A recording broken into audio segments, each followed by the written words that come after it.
Hello, and welcome to the Oregon Business Matters podcast, brought to you by Oregon Business and Industry, your statewide chamber of commerce. At Oregon Business Matters, we focus on insights, issues, and initiatives that impact Oregonians' shared prosperity and the state's economic health. I'm Angela Wilhelms, President and CEO of OBI, and your host here at Oregon Business Matters. And today, I'm in Portland talking with Matthew Drake, CEO of Mount Hood Meadows Ski Resort. Matthew's father, Franklin, established Mount Hood Meadows in 1966, and Matthew has served as CEO for more than 15 years now. Mount Hood Meadows is Oregon's second largest ski resort behind Mount Bachelor and Bend, but it's the state's largest independently run ski resort and the closest to Portland. Obviously, recreation is an important part of Oregon's economy, both for the local population that frequents places like Mount Hood Meadows, but also for the tourists that come to Oregon for this experience. And despite all of the natural advantages and opportunities, this industry is facing some challenges. And we wanted to make sure today we had an opportunity to chat about both those opportunities and those challenges. So Matthew, thank you for taking the time to talk to me today. Well, thank you, Angela, for the opportunity. Great. Well, and we timed this, I think, very well. We're getting ready to head into ski season.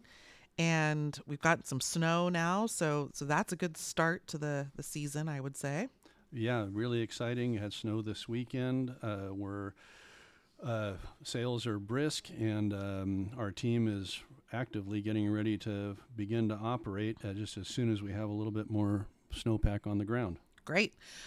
Well, why don't you start by just giving us a high-level history of Mount Hood Meadows? I find this so fascinating, and I think most people who know the brand and know the name and have been on the mountain with you don't really know the history. So how has the resort evolved since its establishment in the 60s? Well, really it evolved through just the hard work and the will of my mom and dad and the early investors in the company. We opened in January of 1968, and the company has just continued to grow and evolve since that time. A large part of that is our business model is we have reinvested our earnings back into the resort from day one, and we only distribute that which our investors need to pay their taxes annually. And we just continue to strive to provide the best operating experience that we can for our guests, a safe work environment for not only our guests, but particularly our team. And by focusing on the experience and focusing on our team, we have been able to overcome, low snow years, extreme weather events, macroeconomic cycles, and so forth. And we sit here today, a thriving, healthy organization, not without our challenges, of course, but I think we're navigating the business environment is probably the best way to put it. Yeah, you touched on something, and I mentioned it in the opening that there is something that is completely out of your control. You can do all the right things as an executive and a business with your team, managing a lot of things, but one thing you have no control over is the weather. So how does a business so dependent on the weather think about that and manage for that uncertainty year to year or even within the season? Well, we're pretty much all native Oregonians who are working at the resort, and so that means we know how to be prepared, we know how to plan, and we remain flexible and resourceful because, as you said, we don't know what we're going to get really one day to the next, and so we get out in front of it, we innovate. I think snow hauling has been a huge innovation for us, where we actually harvest all the snow in our parking lots and haul it to the lower elevation areas where we need to place snow so we can open early. And when we have extreme weather events, we make important decisions on whether we're going to operate or not, either high wind or extreme cold. If it's not safe for our team, it's certainly not safe for our guests, and so we simply just don't operate on those days. Yeah. So, another thing you have to contend with as a business executive and your leadership team and the whole team of Mount Hood Meadows, you are not immune from competition. Like most businesses, there's competition in this space. My understanding is the state has about a dozen ski resorts, some of which are your neighbors. They're on Mount Hood, and of course, there are some in other parts of the state. But where do you sort of sit in this ecosystem, and how do you think about what differentiates you from your competition, and also maybe talk a little about how you work together with your competition to support the industry? Well, yeah, we do. We first and foremost we celebrate competition. Competition makes us better every day. Makes us continue to strive to perform at the highest level we possibly can.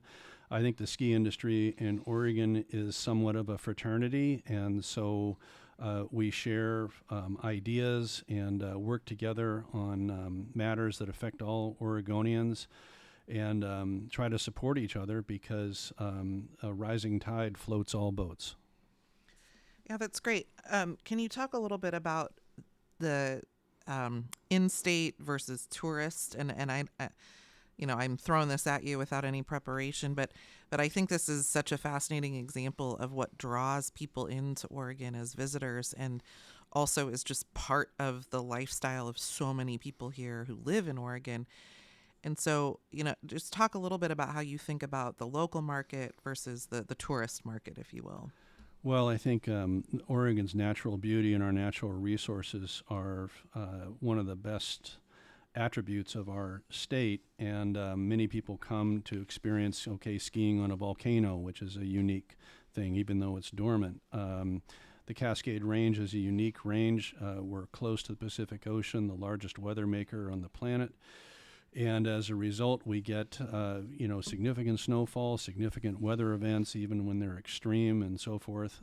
Speaking for Mountain Meadows, we have the benefit of having significant varied terrain, so guests that accommodates guests to all levels of proficiency in the sport of either snowboarding or skiing or even Nordic. So we get a lot of adventure seekers who come from all over the United States and, in fact, all over the world to experience what recreating in Oregon is really all about. And then for the local market, we have become, I guess, just by virtue of how we operate and our consistency, the mountain home for many locals to come, and recreate as they have time. Yeah, I think this notion of an ecosystem is really cool. I remember visiting with one business owner who ran a ski shop. So, like, actually the designing custom designs for skis. And he was talking about how tourists would fly to PDX, stop at his shop, place their order, go up to the mountain to ski for, a day or two, and then on their way back to PDX to fly home, sometimes to home abroad, not even elsewhere in the United States. They'd pick up their skis from him. And it really is this, again, this lifestyle and ecosystem that I think is really symbiotic and very cool. Is skiing becoming more popular, less popular, holding steady? And personal question, skiing or snowboarding? Well, I did snowboard when it became the big thing to do in the late 80s and 90s. But as I got older, I just returned to skiing. I grew up ski racing, on Mount Hood and what have you. And my children all ski, although they snowboarded. So we've kind of gone back and forth as time has gone on. But I primarily ski now. All right, very good. And it's still, by all accounts that I can tell, a very popular sport. Yeah, skiing is growing. The numbers nationally reinforce that, and certainly our own numbers reinforce that or support it. And we are seeing also significant interest of new skiers and new snowboarders coming into the sport who want to come and have a just an introductory experience. And the whole idea of converting them into lifelong skiers and riders is part of our mission. Very cool. Well, we've talked about some of the opportunities, the competitive advantages, the growth in the sport, the natural opportunity with Mount Hood Meadows and Mount Hood itself. But let's talk about a couple of challenges, if you don't mind. First, I'm looking at this pin that you showed me before we got started, and the statement on it, the sort of slogan, if you will, is "Everybody shovels."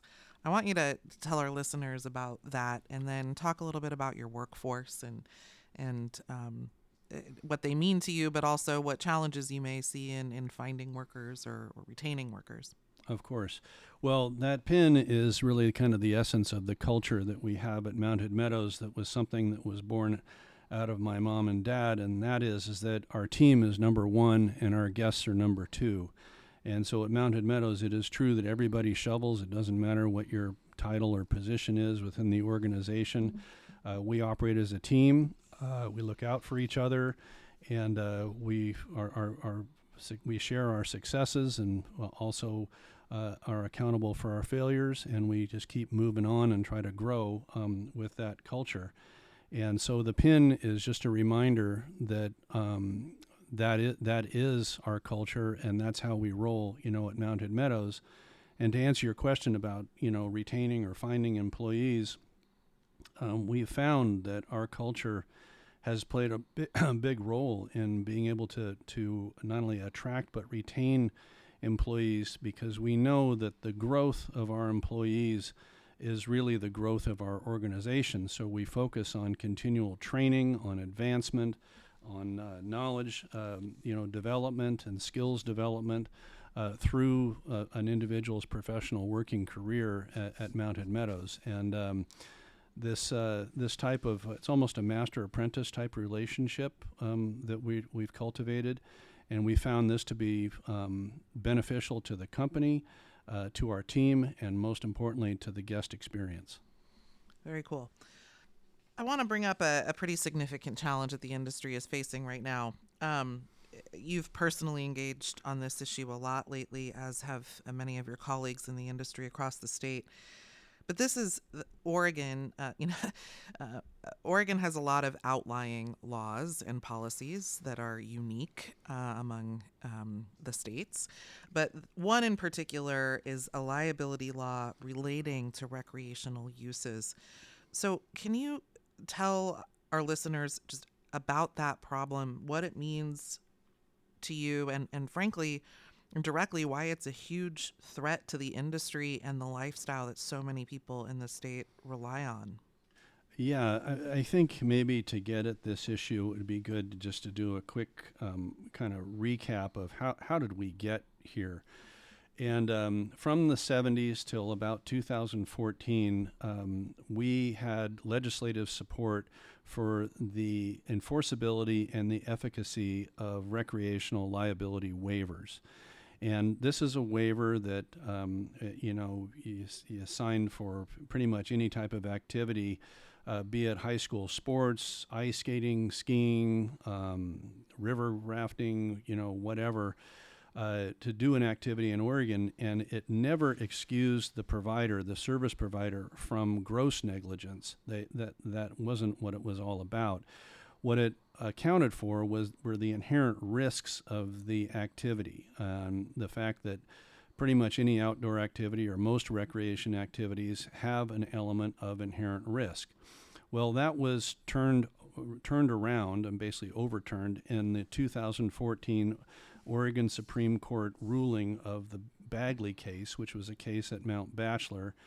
And essentially that reduced the enforceability, almost eliminated the enforceability of liability waivers in Oregon, and was the genesis of this dramatic increase in general liability insurance. So in our case, just say the last 6 years, our experience has been about a 600% increase in general liability insurance. Add to that, since 2019, about a 500% increase in property insurance due to wildfire risk. And you can see how, that has created a significant impact on our financial sustainability. So this is why we tried our best to educate our legislators on the impacts of this, and why we needed legislative relief to basically reinstate the efficacy of liability waivers in Oregon that we had from the 70s to 2014. And I should also add, every Western state around us has enforceable liability waivers. So this has made a situation where Oregon is in the throes of having to increase the cost of recreating to the recreating public in Oregon, which has the resulting impact, of course, of making Oregon less competitive than our surrounding states. I think, this last legislative session was really very telling, where we actually had the votes in the Senate, but the president of the Senate and of the House basically got the bill killed, and we were not able to move forward. So we continue to really struggle, I guess, convincing our legislators that this is an issue, and a very significant issue. And I fear that where we're headed here as time goes on and the cost of insurance continues to rise for rec service providers in Oregon, that this will have the impact of reducing the number of recreation service providers in Oregon, and therefore the accessibility to recreation for the public. Yeah, and I mean, this problem is so easy to solve, and to run up against the challenges that you and other recreational industry members ran up against was frustrating, to say the least. That's a gross understatement of how that felt, because this could easily be taken care of. So, count us in for continued efforts to help on that from an OBI standpoint, because the competitiveness, the affordability for Oregonians is paramount for us. But also, there's a lot of industry, as we talked about, tied up in recreation, not just on mountains, but in rivers and lakes and elsewhere. So thank you for your leadership on that issue. How are you navigating at least the current season that we're entering into? Because, that session is over. Future sessions are to be determined, but you've got a ski season in the meantime. So what are you doing to navigate currently? Well, first of all, we were successful after months of complex and intensive negotiation with a variety of carriers, some existing, some new. Many existing carriers don't want anything to do with Oregon, so we've had to court new carriers. We have secured general liability coverage for the 2025-2026 season, so we're good to go for this year. However, we are in the process of implementing, or creating first, and then we'll be implementing some significant operating changes at the resort that will be with us until we can get some kind of legislative relief, because we don't have a choice. We're going to have to make some significant changes that will impact the guest experience, at the resort, as well as pricing. And so far, because of our excellent safety record and so forth, our insurance, we do qualify for insurance, which is helpful. But we do not control how a carrier looks at the state of Oregon in terms of the modeling that they do when they price their insurance coverage. So we've got to be out in front of this. And, this does have the impact of, employment, not only within our company, the number of people that we're able to, afford to employ, because we have to, spend so many more resources on general liability insurance. But it also has downstream impacts to all the businesses that we work with, be it a food provider, a gear manufacturer, fuel, anybody that we work with. This will have downstream impacts.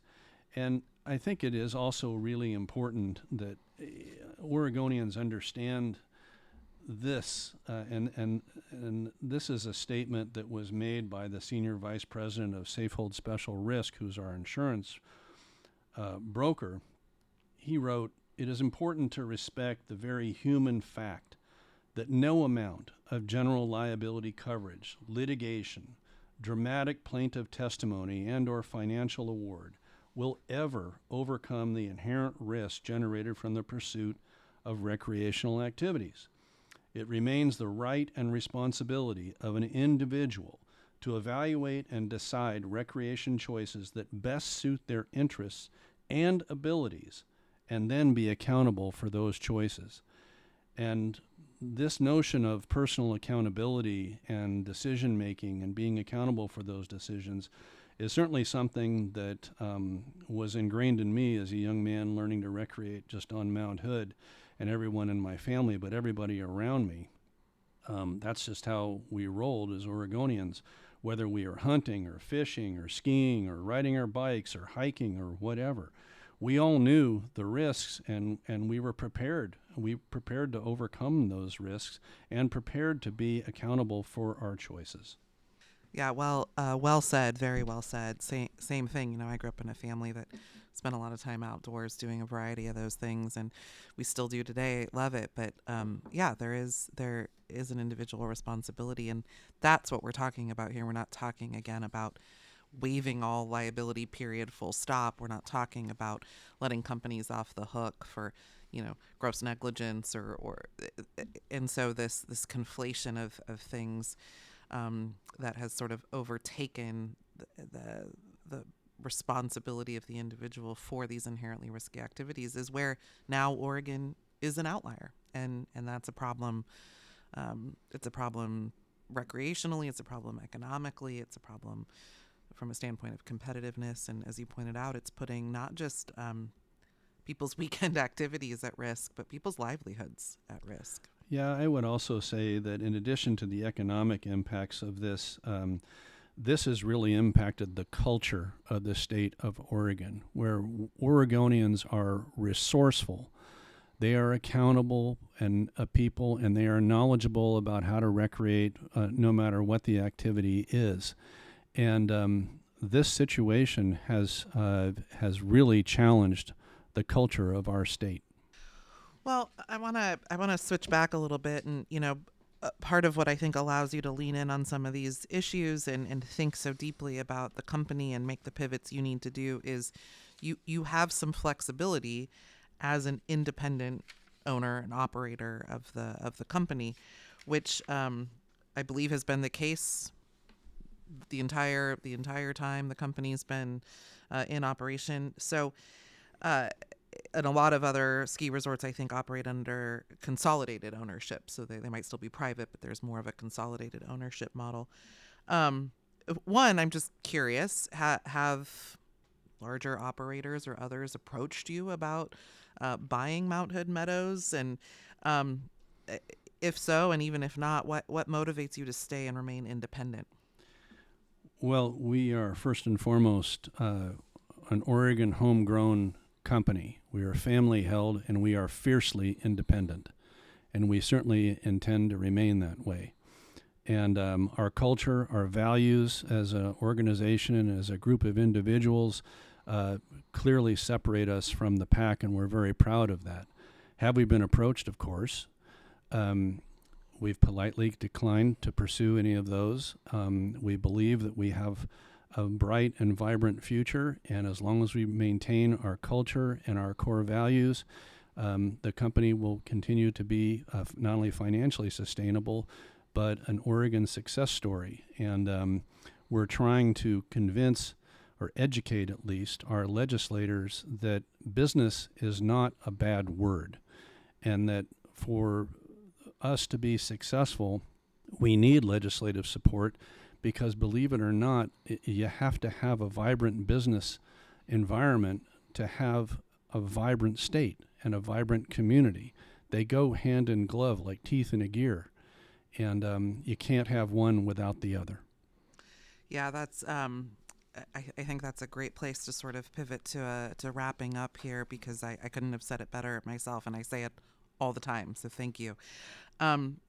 What is something, before we close out, that we haven't covered today that you wish more people knew about the business that you're in specifically, or just operating a business generally?